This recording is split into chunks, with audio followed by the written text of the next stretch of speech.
What is up, my friends? You are very welcome along to tonight's news roundup, where I'm going to take you through the topics that we discussed in tonight's late night agenda, so you don't have to sift through 95 minutes worth of content to find the bits that you need. As always, I'd love to know your thoughts in the comment section. Do let me know what you're thinking about the subjects we discuss. If you enjoyed the video, hit that like button, and of course we'd love you to subscribe. I do have a lot to go through, so I'm going to go straight into a story from Paul Joyce around MARC Guehi, and well, MARC Guehi will feature quite prominently over this because Steve Parish has had a bit of a mare.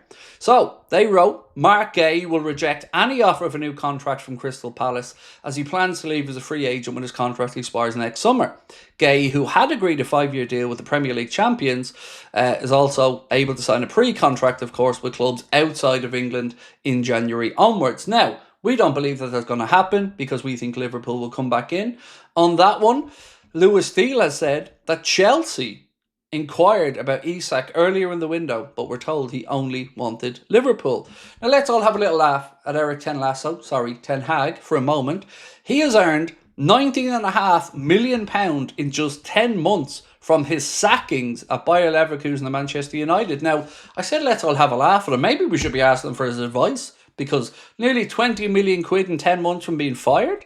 And the good news, he wants to get back into management as soon as suitable offers arrive. So there you go. Nearly 20 million quid from being not very good at your job.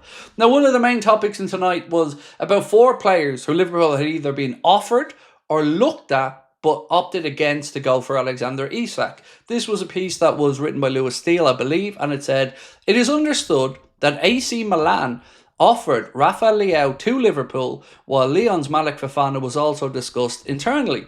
Real Madrid's Rodrigo was a bit of a non-starter despite rumours, and on top of that, Bradley Barcola at Paris Saint-Germain was also floated as a potential signing, but Liverpool hierarchy had full trust in Rio Wengamoa, so obviously didn't push ahead with that one.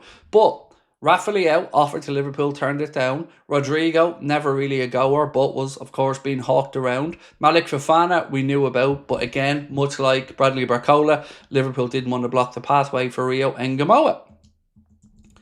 Moving on now to Lewis Steele, another report where he said Liverpool's data team ranked Ugo Ekitike alongside Erling Haaland and Kylian Mbappe when considering number 9s of that age.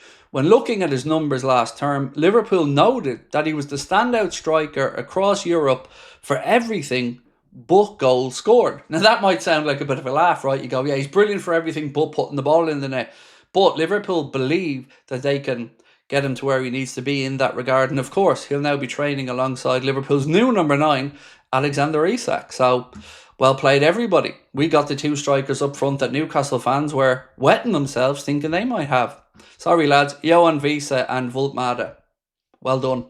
So, Liverpool believe that they have signed the best young defender on the market in Giovanni Leone, writes Lewis Steele. Manchester United, well, they explored the conditions of a deal to bring Danny Welbeck back to Old Trafford.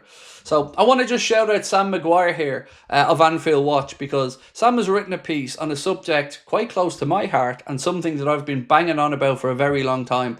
Sam writes, "We've known for a while that clubs control the narrative, but the actions of Luke Edwards this summer highlights the issue within football journalism. He didn't do his job, he did the dirty work for Newcastle." And he goes on to write that piece about journalists who are basically just an extension of clubs' PR teams. The big break of news, though, tonight came from Sammy Mockbell of the BBC, and it's around the situation that played out on the MARC Guehi transfer and where Steve Parish was, or in fact, where he wasn't. So, between 1:30 and 3 p.m, a club-to-club agreement had been concluded, and MARC Guehi was given permission by Crystal Palace to undergo his Liverpool medical. Liverpool's recruitment team were down at the London offices, and at that moment, MARC Guehi believed that he was joining the Premier League champions, who were also about to confirm the capture of Alexander Isak. He had a medical which was over an hour long. But here's the kicker. But Steve Parish did not sit down with MARC Guehi and his representatives on transfer deadline day until 6 p.m. Why? Because he was at a fitness class at a gym in Soho. The chairman of a football club, in the midst of a sale for £35 million, was nowhere to be seen because he was at a fitness club in Soho according to Sammy Mockball of the BBC. More on that. Tottenham tested the water to see if Mark Guehi was open to joining Thomas Frank's first season in charge, and credit LFC Transfer Room for this post where they break down what Sammy Mockball has said. That was Crystal Palace's only genuine hope of starting an auction or a bidding war for Mark Guehi's services, but Mark Guehi's intentions were clear. It was Liverpool or a free transfer next summer. More from Sammy Mockball now. He said Guehi's teammates even implored him to bid farewell to Crystal Palace's supporters on the pitch at the end of the game against Aston Villa, but the defender refused to and maintained his composure, as he has been a class act all the way through this. Crystal Palace tried to persuade Liverpool to include Joe Gomez on loan in the deal. Liverpool rejected that proposal. So we'd asked about this quite a bit, and Sammy Mockball there of the BBC has let us know now that Liverpool rejected the idea of Gomez going on loan. Liverpool view Mark Guehi as somebody who can play alongside captain Virgil van Dijk, with a Dutchman turning 35 next July, and can eventually step into Virgil van Dijk's shoes, as Liverpool's chief defensive operator. So, ladies and gents, that does clear up a little bit why we didn't see the move happen. But let's just think about this. Mark Guehi and his family were sitting there about to have the biggest move of their career to the Premier League champions. And everybody else was rushing around trying to sort out paperwork, trying to make sure everything was in order, medical sorted, doctors, all that stuff. And where was Steve Parish? Well, he wasn't locked in a room with Oliver Glasner trying to sort it out with his manager about what was going to happen. No, at a fitness club in Soho, at a fitness class until 6 p.m. on transfer deadline day. That is an absolute disgrace and is a major insult to Mark Guehi and the professionalism to which he showed throughout all of this. So like I've said many times since, what we've learned here is that if you're a Gyökeres, an Isak, a Johan Visa, a Garnacho, or anybody like that who threw their toys out of the pram and kicked up a big fuss, you get your move. If you do the right thing, you're honourable, you play week in and week out, you don't phone in sick like Eberechi Eze did on the eve of a game before his Arsenal move, you get shafted by your club, and then you're expected to just go back in and act like nothing has happened, put the armband on and lead the team out again.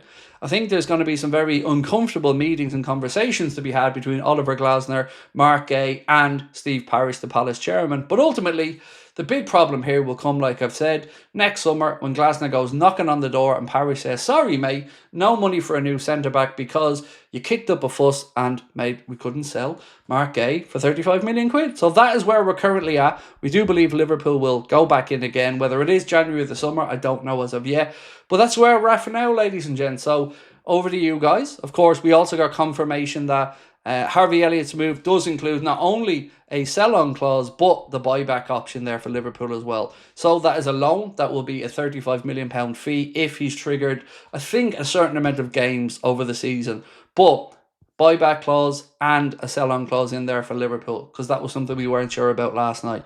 That is it from me for tonight, but I'll see you guys tomorrow. Again, appreciate your support. We'll talk soon. Bye-bye.